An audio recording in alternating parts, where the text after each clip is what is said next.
दोस्तों, fact checker website alt news को कौन नहीं जानता है। अब ऑल्ट न्यूज के साथ साथ फैक्ट चेकर मोहम्मद जुबैर को लेकर द न्यूयॉर्क टाइम्स ने एक आर्टिकल छापा है, जिसमें आप ये अंदाजा लगा सकते हैं कि एक मीडिया का तबका ऐसा भी है जो हमेशा एक विशेष समुदाय या फिर सत्ताधारी पार्टी की तरफ से ही जो आरोप उन पर लगते रहते हैं वो होते हैं, लेकिन दूसरी तरफ एक तबका मीडिया का ऐसा भी है जिनकी खबरों को लेकर, जिनके काम करने के तरीके को लेकर द न्यूयॉर्क टाइम्स में भी अब आर्टिकल छपे हैं। दरअसल कई तरीके की चीजें जो हैं इस आर्टिकल में सामने रखी गई हैं। हम आपको उसी आर्टिकल के बारे में इस खबर में बताने जा रहे हैं। आपको बता दें, द न्यूयॉर्क टाइम्स एक अमेरिकन अखबार है जो रोज छपता है, यानी डेली न्यूज़पेपर है। अब इसमें क्या लिखा गया है वो आपको बताते हैं। दरअसल लिखा गया है कि भारत में समाचार व्यवसाय में काम करने के लिए दो लोगों के उम्मीदवार होने की संभावना नहीं थी, यानी यूं कह लीजिए कि मीडिया में आने की इन लोगों की कोई उम्मीद नहीं थी। ना तो पत्रकारिता में कोई पृष्ठभूमि थी, लेकिन दोनों भारत में गलत सूचनाओं की वृद्धि से यानी बढ़ोतरी से काफी ज्यादा चिंता में थे, जो कि हिंदू राष्ट्रवादी प्रधानमंत्री के रूप में नरेंद्र मोदी के उदय के बाद हुई थी। यानी जब से प्रधानमंत्री नरेंद्र मोदी सत्ता में आए उसके बाद से हिंदुत्व वाली जो छवि है वो ज्यादा प्रभावशाली हो गई। इसी समस्या से निपटने के लिए दोनों इंजीनियरों ने 2017 में ऑल्ट न्यूज की शुरुआत की। तब से ऑल्ट न्यूज भारत में एक प्रमुख तथ्य जांचकर्ता यानी फैक्ट चेकर बन गया है, जिसने सोशल मीडिया पर अफवाहों को खारिज कर दिया है जो अक्सर टेलीविजन समाचारों पर फैलती है, जिसमें बच्चा अपहरण गिरोह के बारे में और मुस्लिम कोविड फैला रहे थे। घृणास्पद भाषण देना यानी हेट स्पीच भी साइट के काम का हिस्सा बन गया, क्योंकि इसने वायरल पोस्ट को निशाना बनाया जो सांप्रदायिक तनाव को भड़काते हैं और कभी-कभी हिंसक भीड़ को निर्दोष लोगों पर हमला करने के लिए प्रेरित करते हैं। ये सारी चीजें जो हैं वो द न्यूयॉर्क टाइम्स ने खुद अपने शब्दों में लिखी हैं। वो जो है आर्टिकल वो पूरा जो है इंग्लिश में है, इसलिए हम आपको हिंदी का तर्जुमा करके बता रहे हैं। इसके साथ ही लिखा गया है कि संस्थापकों जो मोहम्मद जुबैर और प्रतीक सिन्हा हैं, उनके नेतृत्व में ऑल्ट न्यूज ने अल्पसंख्यकों को निशाना बनाने वाले बयानों के लिए मोदी की भारतीय जनता पार्टी के समर्थकों और अधिकारियों की आलोचना की है। लेकिन भारत में समाचार मीडिया की स्वतंत्रता और स्वतंत्रता के बारे में बढ़ती चिंताओं की प्रतिबिंब यानी परछाई में जुबैर अधिकारियों के क्रॉस हेयर में आ गए। उन्हें धार्मिक भावनाओं को आहत करने के आरोप में गिरफ्तार कर लिया गया और अज्ञात आलोचकों और भाजपा के बाद पुलिस द्वारा जांच की जा रही है। अधिकारियों ने उन पर सांप्रदायिक अशांति फैलाने का आरोप लगाया, जबकि वो शख्स जो गलत खबरें हैं लोगों के बीच में जाती हैं उनको जाने से रोकता है। 40 साल के जुबैर ने एक साक्षात्कार यानी इंटरव्यू में कहा कि सत्ता में बैठे लोग अपने प्रचार, अपने झूठ और अपने नफरत भरे अभियानों को उजागर करने के लिए मुझे चुप कराना चाहते हैं। वो मुझे निशाना बनाकर बाकी पत्रकारों और कार्यकर्ताओं को डराना चाहते हैं। ये इंटरव्यू में मोहम्मद जुबैर ने खुद कहा। दरअसल आगे लिखा गया है कि जुबैर एक मुस्लिम है। उन्होंने ये कहा कि गलत सूचना और अभद्र भाषा को बढ़ाए जाने के बजाय वो उन्हें उजागर करने की कोशिश कर रहा है, ताकि अधिकारी कार्रवाई कर सकें और उनको कार्रवाई करने में आसानी हो सके, क्योंकि जो फेक न्यूज सामने आ जाएगी उस पर कार्रवाई करने के लिए पुलिस प्रशासन को, अधिकारियों को आसानी हो जाएगी। लेकिन ऐसा भारत में देखने को नहीं मिला। आगे लिखा गया है कि फिर भी वो इस गर्मी में अपने परिवार की सुरक्षा के लिए चिंतित थे, क्योंकि ट्विटर पर @अरेस्ट जुबैर ट्रेंड कर रहा था। उसने अस्थायी रूप से अपने बच्चों को बाहर साइकिल चलाने और स्कूल जाने से रोक दिया। 2014 में मोदी के सत्ता में आने के बाद भारत में मीडिया परिदृश्य बदलना शुरू हो गया, यानी धीरे धीरे करके मीडिया जो मेन स्ट्रीम मीडिया था वो बदलना शुरू हो गया। उनकी पार्टी ने सोशल मीडिया के माध्यम से सीधे मतदाताओं तक पहुंचने की क्षमता को महसूस किया और व्हाट्सएप के साथ साथ फेसबुक जैसे प्लेटफॉर्म पर जनता की धारणा को ढालने के लिए लाखों डॉलर खर्च कर दिए।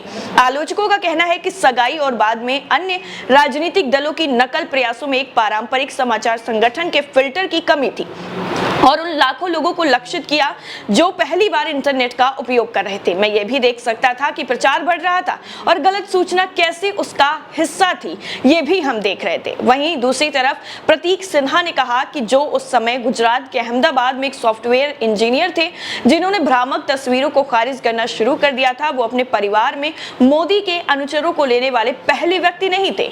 उनके माता पिता कार्यकर्ता थे जिन्होंने 2002 के गुजरात दंगों में मुसलमानों के खिलाफ हिंसा को रोकने के लिए पर्याप्त नहीं करने के लिए मोदी को दोषी ठहराया था जब वो राज्य के मुख्यमंत्री थे। लगभग उसी वक्त बैंगलोर में किसानों के परिवार के एक इंजीनियर जुबैर भारतीयों के बीच गलत सूचना के बढ़ते प्रसार से भी हैरान हो रहे थे कि कैसे ये जो पूरी खबरें हैं, जो गलत खबरें दिखाई जाती हैं, भ्रामक खबरें होती हैं, बिल्कुल वास्ता नहीं होता है रियलिटी से, उन खबरों को कैसे लोगों तक पहुंचाकर उनके अंदर डर, दहशत और गुमराह करने की जो कोशिश की जाती है वो की जाती है, और वो काफी ज्यादा बढ़ गया था।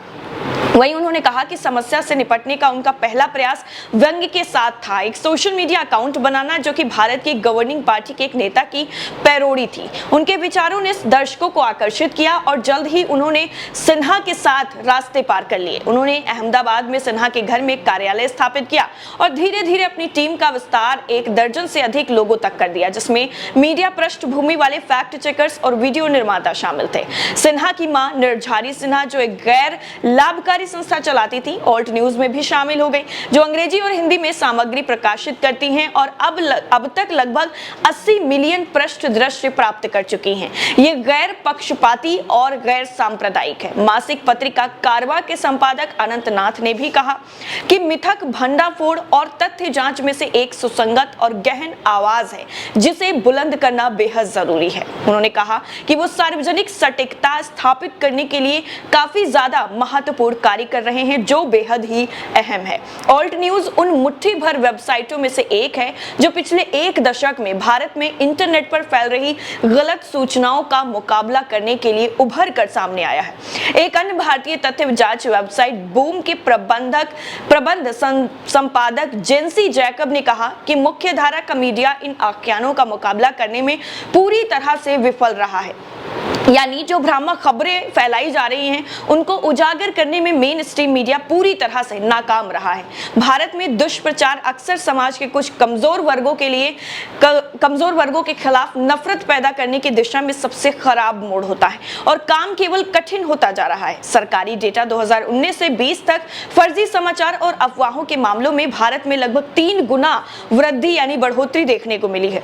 यहाँ तक कि सोशल मीडिया कंपनियां गलत सूचना के प्रसार को रोकने के लिए कदम उठाती हैं। 40 साल के सिन्हा आगे कहते हैं कि हालांकि ये पता लगाना कठिन था कि अधिकांश गलत सूचना कहां से आई है, लेकिन सभी राजनीतिक दलों ने अपने राजनीतिक एजेंडे को आगे बढ़ाने के लिए इसका इस्तेमाल किया, लेकिन इससे सबसे ज्यादा फायदा बीजेपी को हुआ था, इतना ही कोई कह सकता है। उन्होंने ये जो है यानी ये बात जो है वो प्रतीक सिन्हा ने खुद कही कि ये सारी जो भ्रामक खबरें फैलाई जा रही हैं उनका सीधा सीधा अगर किसी को फायदा हो रहा है तो वो है सत्ताधारी पार्टी यानी बीजेपी। आगे लिखा गया है कि इस साल की शुरुआत में जुबैर ने भाजपा द्वारा की गई टिप्पणियों पर प्रकाश डाला, उनको उजागर कर दिया। आधिकारिक है कि कई मुसलमानों ने पैगंबर मोहम्मद का अपमान माना। ये घटना नरेंद्र मोदी के लिए एक कूटनीतिक शर्मिंदगी बन गई जब मुस्लिम राष्ट्रों ने माफी की मांग की, जिसे अधिकारी ने पेश किया। जुबैर ने मुसलमानों की हत्या का आग्रह करने वाले चरमपंथी हिंदुओं को भी बुलाया कि वो इस पूरे मामले पर अपनी राय रखें। एक भाजपा प्रवक्ता टॉम वडक्कर ने इस दावे को खारिज कर दिया कि पार्टी को गलत सूचना से फायदा हुआ और कहा कि ऑल्ट न्यूज को भी इसी तरह के आरोपों का सामना करना पड़ा है। जवाब में ऑल्ट न्यूज के संस्थापकों का कहना है कि वो फर्जी दावों को खारिज करके एक सार्वजनिक सेवा प्रदान कर रहे हैं। कुछ आलोचकों का कहना यह भी है कि ऑल्ट न्यूज के कर्मचारी पत्रकार नहीं है। 14 स्टाफ सदस्यों में से 4 के पास ही पत्रकारिता की डिग्री है और सबूत के तौर पर जुबैर की राय और कभी-कभी अपमानजनक ट्वीट्स की ओर भी इशारा करते हैं। इस गर्मी में जुबैर को एक गुमनाम ट्विटर उपयोगकर्ता द्वारा 2018 के एक ट्वीट का हवाला देते हुए एक हिंदू भगवान का अपमान करने और धार्मिक भावनाओं को आहत करने का आरोप लगाने के बाद जेल में डाल दिया गया था। आखिर में उन्हें जमानत दे दी गई, लेकिन अदालत कक्ष में घसीटे जाने के बाद ही कई मामलों में समाचार मीडिया के सामने परेड किया, जिससे रिहाई हासिल करना मुश्किल हो गया। उस मामले में अभी भी उनकी जांच की जा रही है और अन्य शिकायतों के लिए उन्होंने अपने ट्वीट से अशांति पैदा की, ये उन पर आरोप लगाया गया। लेकिन ऑल्ट न्यूज के लिए इस उथल पुथल के बावजूद जो संस्थापकों की गैर लाभकारी कंपनी थी प्रावदा मीडिया फाउंडेशन द्वारा संचालित है, समर्थक इसके साथ खड़े हुए हैं और पूरा का पूरा सपोर्ट उन्हें मिल रहा है। साइट को निधि देने वाले दान स्थिर रहे हैं। योगदान के माध्यम से ही प्रति व्यक्ति औसत $12 प्रति महीने की कमाई हो रही है। जो चीज ऑल्ट न्यूज को बनाए रखने में मदद करती है वो है छोटे छोटे योगदान, छोटे छोटे जो दान हैं लोगों के माध्यम से किए जाते हैं, वो ऑल्ट न्यूज को और ज्यादा मजबूत करती है और उन्हें और ज्यादा फैक्ट चेक करने के लिए आगे बढ़ने का उत्साह जो है वो देती है। ये वही लोग हैं जो उन्हें डराते हैं।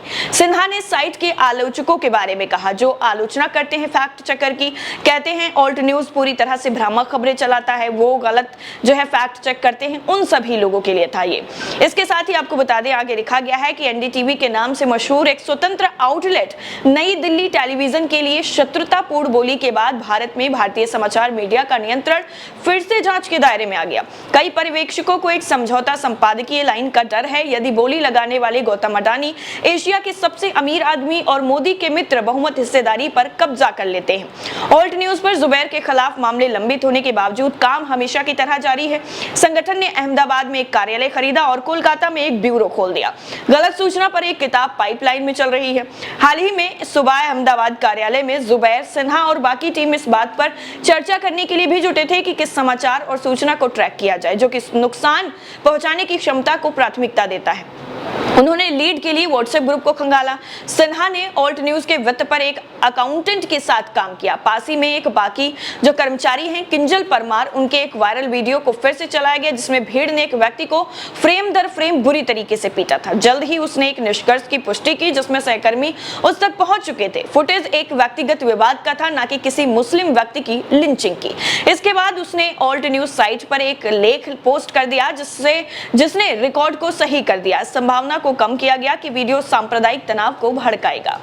वहीं दूसरी तरफ जिन्होंने पत्रकार के रूप में प्रशिक्षण प्राप्त किया वो ना कि तथ्य की जांच करने के लिए किसी विशेष कौशल की आवश्यकता होती है, बल्कि सिर्फ और सिर्फ उस पूरी चीज पर रिसर्च करने की जरूरत होती है। ये तर्क जो है वो दिया गया और कहा गया कि फैक्ट चेक करने के लिए किसी डिग्री की जरूरत नहीं है, सिवाय इसके कि क्या गलत लिखा है ये देखने के लिए एक आंख होनी चाहिए, एक परख होनी चाहिए और उस चीज को समझने की क्षमता होनी चाहिए और उस पर पूरी रिसर्च करने के लिए दिमाग होना चाहिए। उन्होंने आगे कहा कि काम उसके लिए एक मिशन था, लेकिन इस मिशन को उन्होंने पूरी तरह से कामयाब कर दिया।